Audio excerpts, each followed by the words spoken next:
പ്രധാനമായും എടുത്തു പറയേണ്ട ഒരു സംഘമാണ് Wayanad of roaders, Pulpally of roaders എന്നുള്ള പേരിലുള്ള ഒരു കൂട്ടായ്മ. അവരുടെ പ്രത്യേകത നമുക്കറിയാം, ഇവിടെ ഈ പല ഭാഗത്തേക്കും സാധാരണ വാഹനങ്ങൾക്ക് കടന്നു വരാൻ കഴിയാത്ത സ്ഥിതിയുണ്ട്.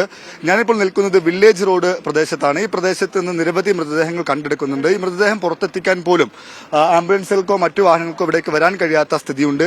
ആ സ്ഥലങ്ങളിൽ ഇവരുടെ ഓഫ് റോഡ് വാഹനമാണ് ഈ സേവനം ചെയ്തു കൊടുക്കുന്നത്. ഇവരുടെ ഈ വാഹനത്തിൽ കയറ്റി ഇവിടെ ഈ സാധാരണ വാഹനങ്ങൾക്ക് പോകാൻ കഴിയാത്ത സ്ഥലങ്ങളിൽ ഈ വാഹനത്തിലൂടെ യാത്ര ചെയ്ത് അപ്പുറത്ത് നിന്ന് ആംബുലൻസിൽ കയറ്റുന്ന കാര്യമാണ് ഇവർ ചെയ്തുകൊണ്ടിരിക്കുന്നത്. എത്ര ദിവസമായി നിങ്ങൾ ഇവിടെ സേവനം ചെയ്യുന്നത്? എത്ര വണ്ടിയുണ്ട് ഇവിടെ?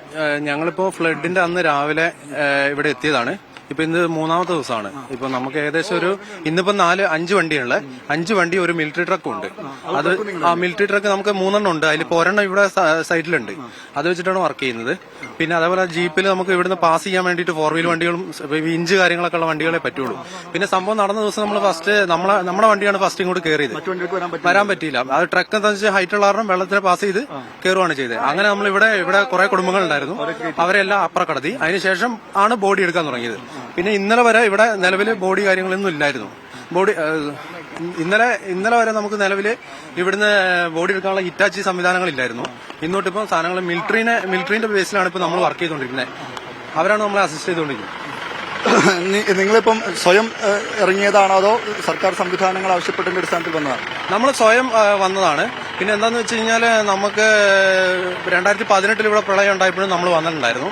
അപ്പോൾ നമ്മൾ ഇങ്ങനെയുള്ള സ്വയം സ്വമേധയാ വന്നതാണ്. നമ്മളൊരു 30 കിലോമീറ്റർ അപ്പുറമുള്ള പുൽപ്പള്ളി ഓഫ് റോഡേഴ്സ് എന്നാണ് നമ്മുടെ ക്ലബിന്റെ പേര്. ഇതെന്താണ് നിങ്ങൾ ഈ വണ്ടി വെച്ചിട്ട് എന്താണ് ചെയ്യുന്നത്? നിങ്ങൾ ഈ കൂട്ടായ്മ എന്താണ് ചെയ്യുന്നത് സാധാരണ രീതിയിൽ? നമ്മൾ ചെയ്യുന്നതെന്ന് പറഞ്ഞു കഴിഞ്ഞാൽ നമുക്ക് ഓഫ് റോഡിങ് റേസിംഗുകളിൽ പങ്കെടുക്കാറുണ്ട്.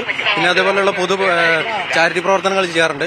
അങ്ങനെയുള്ള കാര്യങ്ങളാണ്. പിന്നെ വയനാടിനെ സംബന്ധിച്ച് ഒരു മലയോര മേഖല ആയ കാരണം നമുക്ക് ജീപ്പ് ഇല്ലാതെ പറ്റൂല. അപ്പൊ ഇങ്ങനെയുള്ള ഒരു സിറ്റുവേഷനിൽ ജീപ്പ് അല്ലെങ്കിൽ 4 വീൽ വണ്ടികൾ അങ്ങനെയുള്ള സാധനങ്ങളെ കൊണ്ടേ പറ്റുള്ളൂ. പിന്നെ നമ്മുടെ കൂടെ തന്നെ 4 എഞ്ചിനീയർമാരുണ്ട്, മെക്കാനിക്കുകളുണ്ട്. അങ്ങനെയുള്ള അത്യാവശ്യം സംവിധാനങ്ങളുണ്ട്.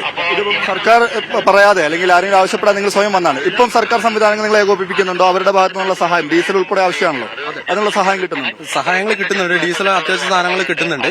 പിന്നെ അതേപോലെ ഇപ്പൊ നമ്മൾ മിലിറ്ററിന്റെ അവര് പറയുന്ന അനുസരിച്ചാണ് നമ്മൾ പ്രവർത്തിക്കുന്നത്. ഇന്ന് രാവിലെ പിന്നെ അതേപോലെ തന്നെ രഞ്ജിത്ത് ഇസ്രായേൽ എന്ന് പറഞ്ഞിട്ട് ഒരാളുണ്ടല്ലോ, മൂപ്പര് ഇന്നിപ്പോ രാവിലെ ഇന്നലെ വൈകുന്നേരം നമ്മളെ മീറ്റ് ചെയ്തു.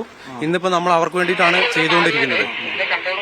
നിങ്ങൾ എത്ര പേരുണ്ട് ഇവിടെ? എത്ര പേരുണ്ട് നിങ്ങളുടെ സംഘം? ഞങ്ങൾ 10, 20, 25 ആളുകളുണ്ട്. പക്ഷെ ഇന്ന് നമ്മൾ അധികം ആളുകൾ ഇവിടെ കടത്തിവിടുന്നില്ല എന്ന് പറഞ്ഞുകൊണ്ട് ഞങ്ങൾ കുറച്ച് ലിമിറ്റഡ് ആയിട്ടുള്ള ആൾക്കാരെ വന്നിട്ടുള്ളൂ.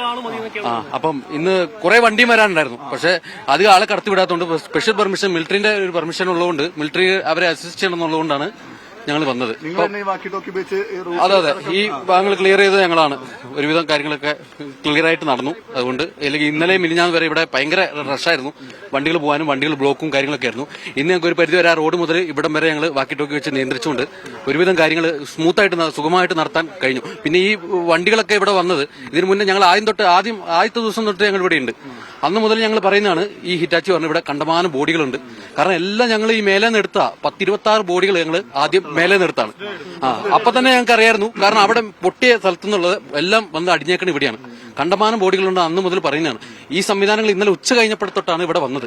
അത് ഒരു വിഷമം മാത്രമേ ഉള്ളൂ. കാരണം കുറെ ആളുകൾ വെയിറ്റ് ചെയ്ത് നിൽക്കുകയാണ് ഉറ്റവരെയും ബന്ധപ്പെട്ടവരെയും കിട്ടാൻ വേണ്ടിയിട്ട്. കാരണം എന്താ വെച്ച് കഴിഞ്ഞാൽ ഞങ്ങള് ആ ഉദ്യോഗസ്ഥരെ വിളിച്ചിട്ട് വന്നിട്ടില്ല. എന്നിട്ട് ഇവിടുന്ന് വണ്ടി പോയി മീഡിയക്കാരെ വിളിച്ചു വന്ന് കാണിച്ചു കൊടുത്തതിന് ശേഷമാണ് ഇവിടെ ആളുകൾ പിന്നെ സംവിധാനങ്ങളൊക്കെ എത്തണേ. എന്നിട്ട് ഞങ്ങളുടെ കയ്യിലുള്ള സംവിധാനം പോലും ഇവരെന്ത് ചെയ്ത് കടത്തിവിടണില്ല. അതുകൊണ്ട് തന്നെ ഇന്നലെ എല്ലാം ഇന്നിപ്പോ ഈ സംവിധാനം കൂടെ ആവശ്യമായി വന്നു അല്ലെ? ആവശ്യമായി വന്നു. ആളുടെ വണ്ടി ഉണ്ടോ? അത് ആർമീന്റെ വണ്ടിയല്ല, ഞങ്ങളുടെ വണ്ടി, ക്ലബിന്റെ വണ്ടിയാ. ആ വണ്ടി വെച്ചാണ് അവിടുന്ന് ആളെ കടത്തിയത്. പിന്നെ ഞങ്ങൾ വരാൻ പറ്റിയത് ഞങ്ങൾക്ക് മിലിറ്ററിന്റെ സപ്പോർട്ട് ഉള്ളതുകൊണ്ടാണ്. ഞങ്ങളെ കടത്തിവിടുന്നില്ല. പിന്നെ ഇന്നലെയൊക്കെ ഒരു സംവിധാനം, ഇന്നലെ നമ്മുടെ ട്രാക്ടർ വിഞ്ച് ട്രാക്ടർ നിന്നിട്ടാണ് ഇവിടുന്ന് വലിച്ച് മരം വലിച്ച് മാറ്റി വരുന്നത്. പിന്നെ ഉച്ച കഴിഞ്ഞപ്പോൾ ഞങ്ങൾ ആൾക്കാർ കൂടി പിന്നെ വണ്ടി മാറ്റി. പക്ഷെ സംവിധാനങ്ങൾ ആരും കൊടുക്കുന്നുമില്ല. ചെയ്യുന്നവരോട് ചെയ്യിക്കാനും പറ്റുന്നില്ല. സേവനം ചെയ്യാൻ വരുന്നവര് എല്ലാ എക്വിപ്ഡ് സാധനങ്ങളും എക്വിപ്ഡ് വെഹിക്കിൾസും ആയിട്ട് ആൾക്കാർ വരുന്നുണ്ട്. അവരവിടെ തടയുക. ബാക്കിയുള്ള വണ്ടികൾ ഒരു മന്ത്രി വന്നതിന് 10-15 വണ്ടിയാണ് വരുന്നത് ഒരു ആവശ്യമില്ലാതെ. അത് മാത്രം ഒഴിവാക്കിയാൽ മതി. ഒരാൾക്ക് വേണ്ടി ഇത്ര വണ്ടി വരുന്നുണ്ട്, അത് മാത്രം ഒഴിവാക്കിയാൽ മതി. Thank you. ഇന്നത്തെ ദിവസം ആദ്യത്തെ ബോഡി കിട്ടിയത് സാന്ത്വന പ്രവർത്തകർക്കാണ്. അത് എടുക്കുന്ന സമയത്ത് തന്നെ അത് സാന്ത്വന പ്രവർത്തകർ 8ഓളം സാന്ത്വന പ്രവർത്തകർ മരങ്ങളൊക്കെ നീക്കി ബോഡി എടുക്കുന്ന സമയത്താണ് അവര് ഓടി വന്നിട്ട് പിന്നെ അവരെ കൈകാര്യങ്ങളിലൂടെയാണ് പോകുന്നത്. ആ ബോഡി ഫസ്റ്റ് എടുത്ത് പുറത്തെടുത്ത് ഞങ്ങളാണ് ആ ഹോസ്പിറ്റലിലേക്ക് മോർച്ചറിലേക്ക് കൊണ്ടുപോയത് ഞങ്ങൾ തന്നെയാണ്. എന്തായാലും ഇതാണ് പുൽപ്പള്ളി ഓഫ് റൈഡേഴ്സ്. അവരുടെ പേര് അങ്ങനെ, ഓഫ് റോഡേഴ്സ് അവരുടെ പേര് അങ്ങനെയാണ്. അവരുടെ സേവനം ആ നിലയ്ക്കാണ് ഈ ദുരന്ത ഭൂമിയിൽ സഹായകരമാകുന്നത്. ഈ മറ്റു വാഹനങ്ങൾ കടന്നു പോകാൻ കഴിയാത്ത സാഹചര്യത്തിൽ ഇവരുടെ പ്രത്യേകമുള്ള വാഹനങ്ങൾ, 4-വീൽ ഡ്രൈവ് അടക്കമുള്ള വാഹനങ്ങൾ സൈന്യത്തിന് വേണ്ടിയാണ്. ഈ സൈന്യമാണ് ഒരു രക്ഷാപ്രവർത്തനത്തിന് നേതൃത്വം നൽകുന്നത്. അവരുമായി ബന്ധപ്പെട്ടാണ് ഈ ഓഫ് റോഡേഴ്സ് പ്രവർത്തിക്കുന്നത്.